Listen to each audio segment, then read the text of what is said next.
All right, let's get right into it. We are talking about a book that people either love or hate. There's not much in between. It's Robert Greene's The 48 Laws of Power. And honestly, it's this absolutely fascinating and yeah, sometimes pretty chilling look at how influences worked all throughout history. So, the whole book really boils down to one big question. What are the unwritten rules of power?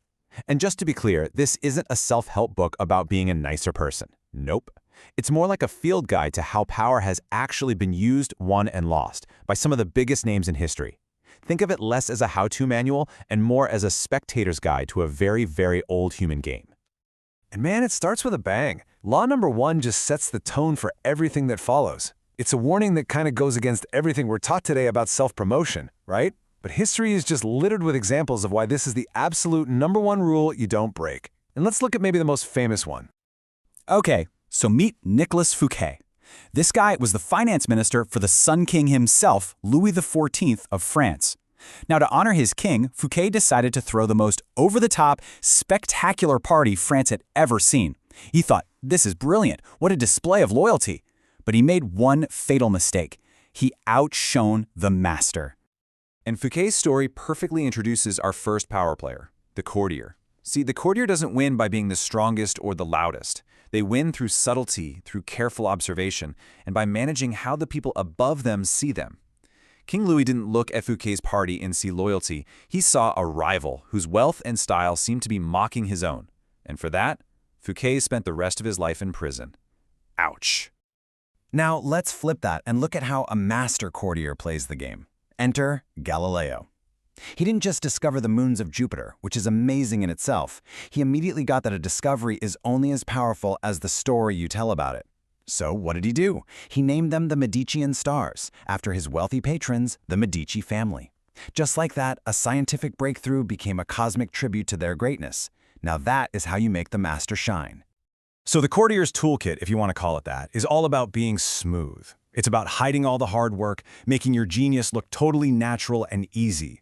It's about never showing your hand, keeping your real goals under wraps, and, as we're going to see later with guys like Edison, understanding that sometimes the credit is worth way more than the actual work. And this brings us to this incredible concept, sprezzatura. It's this great Italian word, basically from the Book of the Courtier, and it describes the art of making something really difficult look graceful and totally effortless. You know, like you're not even trying. It's the ultimate performance of being competent without ever looking arrogant. So how does this actually work in the real world? Well, it's kind of like social camouflage. You never look like you're sweating it. You avoid bragging, you talk up other people, and you subtly start to mirror the style and opinions of the people in charge. It just makes them feel comfortable and, frankly, brilliant whenever you're around. But listen, not all power is won from the sidelines. Let's shift gears completely and look at our next archetype. Because if the courtier is all about avoiding the spotlight, the showman runs right into it and demands it. For this person, power isn't about subtlety, it's about grabbing attention, no matter the cost. And who better to talk about than the master himself, P.T. Barnum. This guy wasn't just a circus ringleader, he was a genius of public psychology.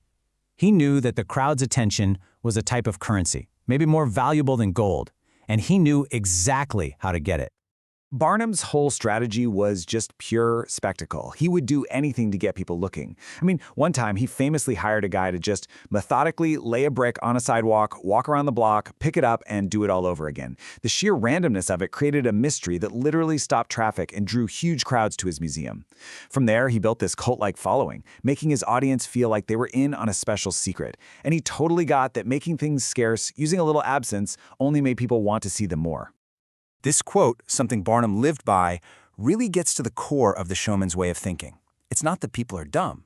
It's that people crave mystery. They crave spectacle. They want grand illusions.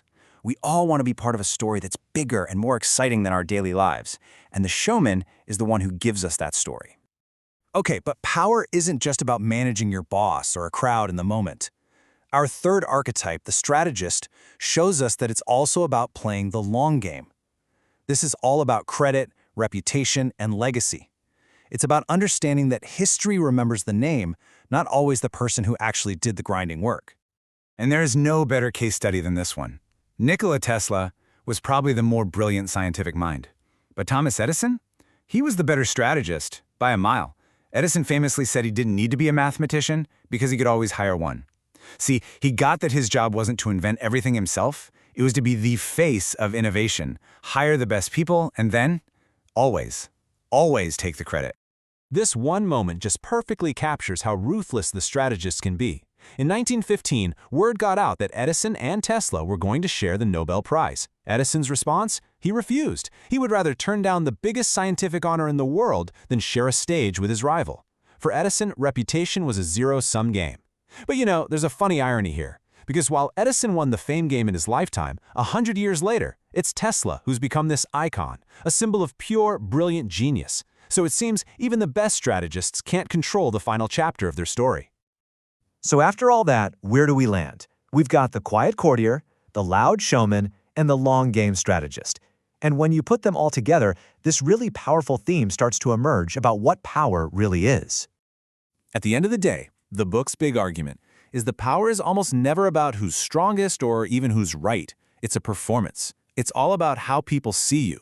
Whether you're making your boss feel smart, creating a massive public spectacle, or controlling the story of history, you are playing a role in a big social drama.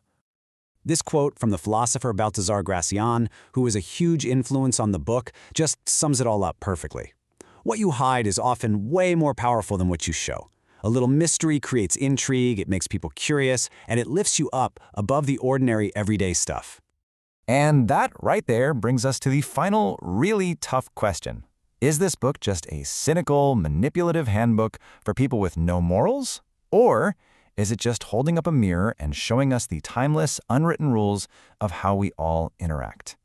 That's the real question. And ultimately, that's for you to decide.